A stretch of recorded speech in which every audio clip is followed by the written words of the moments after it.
All right, an absolute bombshell of an article dropped yesterday regarding Philly's offense, the Eagles and their offensive shortcomings, the friction in the locker room between Jalen Hurts, Kevin Patullo, and it blamed the majority of issues in Philadelphia on their franchise quarterback, Jalen Hurts. They brought out almost every single one of his bad qualities as a player, as a leader, as a teammate, and it tore him apart. But what's real? What's fake? How should we respond to this? And what should we take away from this article by ESPN? Welcome back. It's JV Show. Another quick hitter here on the podcast talking about this crazy article that dropped in the offseason after Patullo had been fired. They're bringing in Sean Mannion. New offensive mind. Jalen Hurts, the franchise quarterback, still in Philly. Is that an issue? Well, we'll talk about it. If you like the content, please go ahead, like, comment, and subscribe. Your support means the world. I cannot thank y'all enough for what you do for the show here. It is so appreciated on my end. Seriously, guys. So thank you so much. If you love the content, please support in any way you can. It is appreciated. Let's talk about the article. So the link is down below if you want to read it. It's from ESPN. It dropped on April 1st.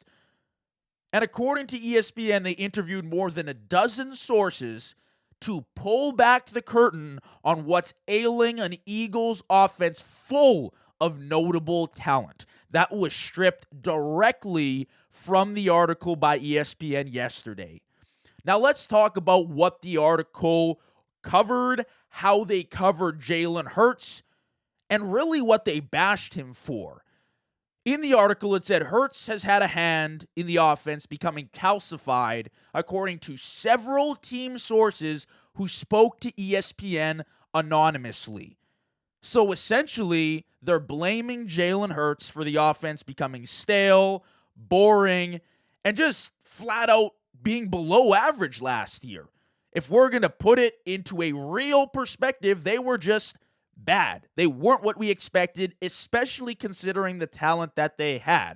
Now, obviously, Kevin Patullo now fired, gone from Philly. You look at the Eagles' offense last year, I can name you at least 3 to 4 different issues besides Jalen Hurts. We're talking about Kevin Patullo, the play caller. We're talking about injuries and inconsistency across the offensive line. We're talking about a huge step back from Saquon Barkley, who I believe was just barely an 1,000-yard rusher, coming off a monster 2024 campaign where he ended up becoming the Madden cover athlete.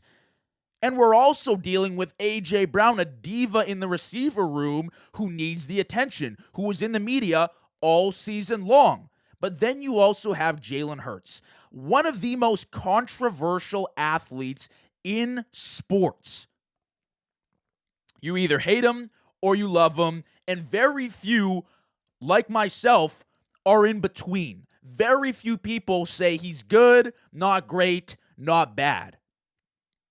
And I think this article kind of brings that to light. The first thing that it mentioned was his adaptability to different schemes, different offenses, and different opinions. It said in the article he has pushed back on changes that would diversify the scheme, including when it comes to him going under center. He diverts from the game plan and changes play calls to what some feel is an excessive degree.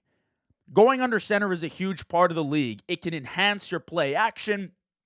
It really brings your run game to life. But Jalen Hurts obviously has been someone that plays out of shotgun, that's more comfortable playing out of the shotgun formation.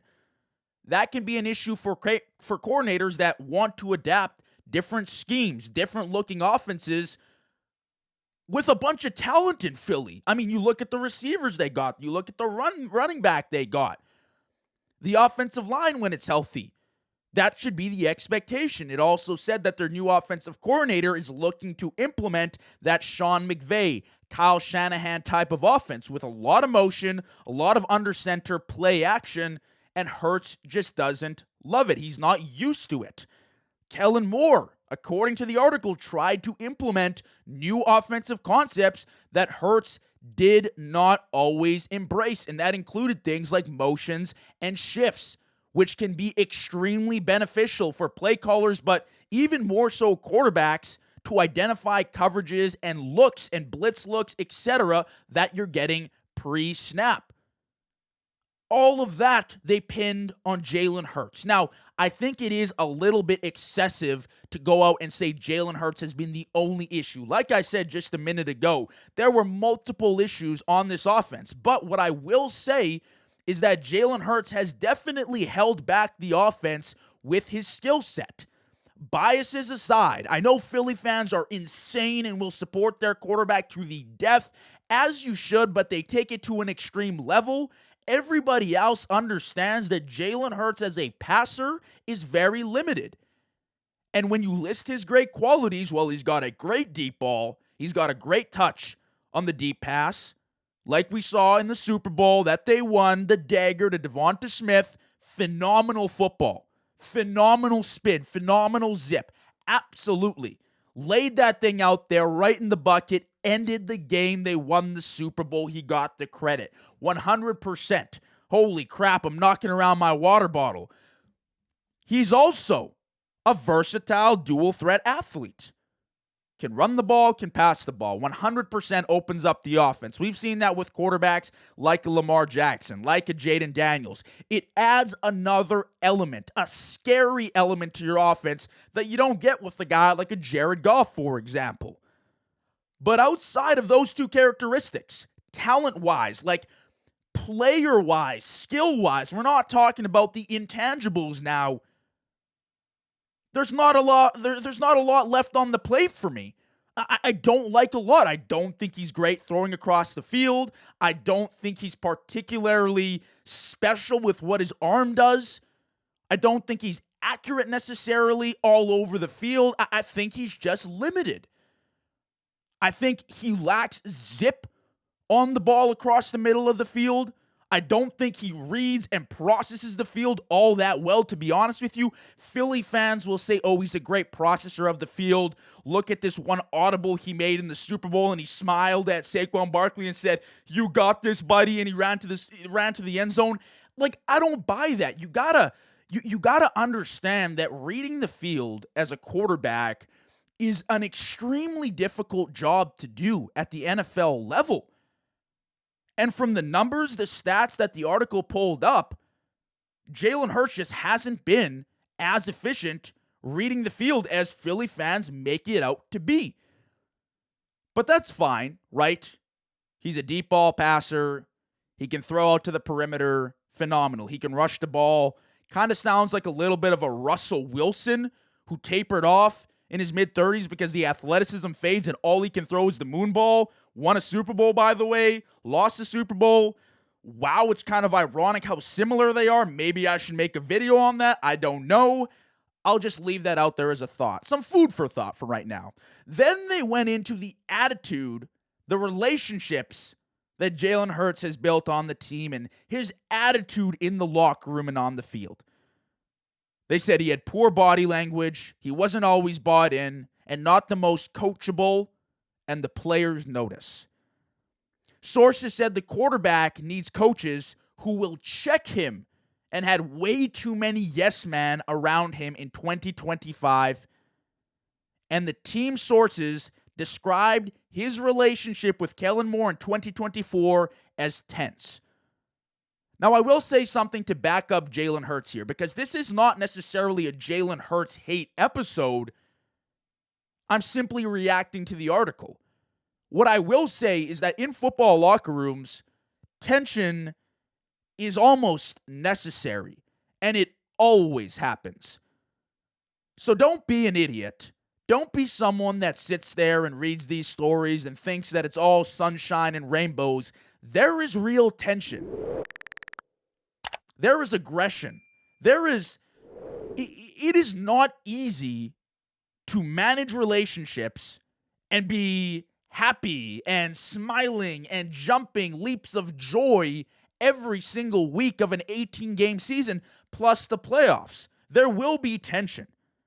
But I keep hearing these reports, and it's kind of ironic, in my opinion, that a player like Jalen Hurts, who has this rep, or at least has had it for the past few years, of being this like high morale guy, this guy that's extremely motivating. He says all these things in the media, in the pressers that resonate with Philly fans, and they chant. Well, what did he say? Like rain, sleet, or snow? Eagles fired up to go, or Eagles are trained, ready to go. It's kind of corny, but he did have that character element that he had kind of established. That's the intangibles that you fell in love with Jalen Hurts. But now the article's going against that. So I don't necessarily know how much I buy into that.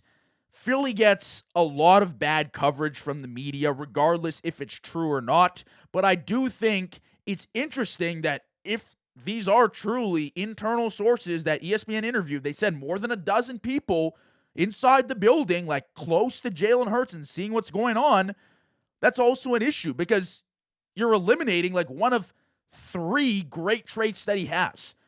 Then you're down to 2. And once the athleticism fades, he's throwing moonballs for a living. That's a concern for me. And then the startling thing is the football IQ standpoint and the way they just tore into him about his ability to read zone coverage, read the field, and really him taking over the play calling duties.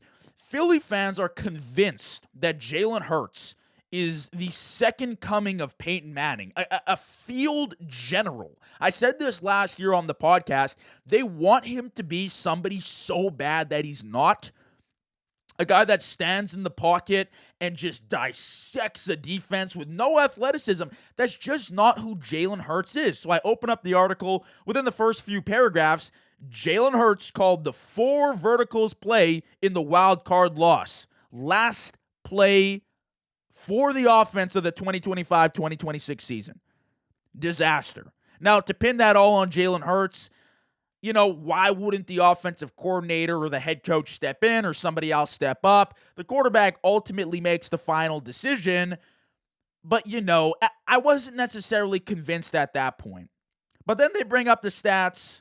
Holy crap, voice crack, I apologize. And then they bring up the stats against zone coverage.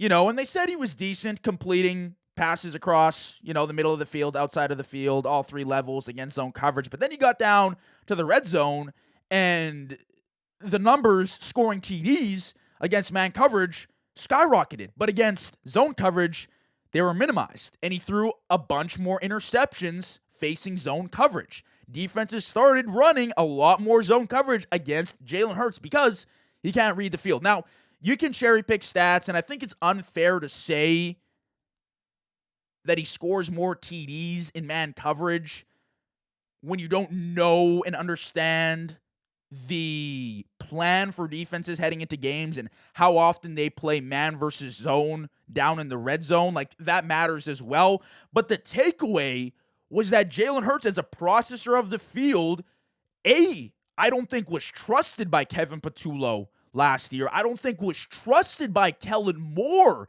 in 2024, because from weeks 1 to 4 in 2024, you look back at those games, Philly went 2-2. They had a bye week 5, and then things changed. And the reason things changed is because from weeks 1 to 4, Kellen Moore and Philadelphia said, Jalen Hurts, go ahead, win these games with your arm. Throw 30, 35, 40 times a game. And what happened? He was just too inconsistent. So at the bye week, Nick Sirianni shaves his head, all this rah-rah stuff going on. Kellen Moore sits down, and he's probably like, the issue is that our quarterback can't handle 30-plus pass attempts a game. We're going to limit those. We have a great offensive line that we can bank on, and we're going to run behind them. And we're going to ask Jalen Hurts to be a moments guy. And that's what he was, and they won games.